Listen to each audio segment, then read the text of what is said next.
Years ago, Gary and I had a little tackle company called PK Tackle, and one of the unique items in there was a little stinger hook that we had. And the cool thing about that stinger hook was that it had a reverse barb hook on it. Well, Mustad just recently came out with a very similar kind of hook. I think it's actually even a little bit better. What it's got is the two regular tines of a treble hook going one way, but then this reverse hook on the top of it going the other way, and I'm going to show you how that actually works.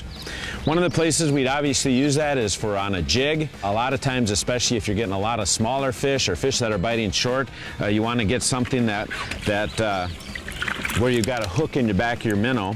So let me grab a little fathead here.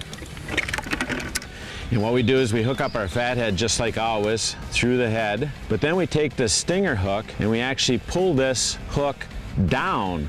And the nice thing about that is as currents going by, as you're pulling this through the water, it's pulling that hook or pushing that hook backwards, and that little reverse hook in there is actually holding it in that meat a lot better.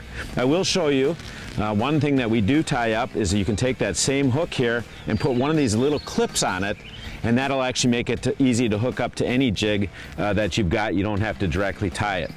Now, another great place to use this is going to be for bigger minnows, say a crick chub or suckers like I've got here. One of the problems again with a big minnow is that fish can bite in the back of it. Well, with this I can hook up the front hook like I always do. I just use a bigger double wide up there.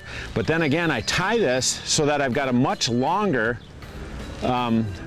line going back to my stinger hook. Use a little bit bigger stinger hook here. I think this is a number size 6. If you're using even bigger minnows, you could go all the way probably to a 4 even. And those hooks actually hang back a little farther. So that's another advantage. You can hook in a meatier part of the bait, but the hooks are further in the back there. So now if a fish does bite this, I've got those hooks right in position to grab it again. One last place you might look at using these stingers is for open water spinners. So if you got your spinner here, a lot of times what we tie there is a single hook here and then a treble hook down here.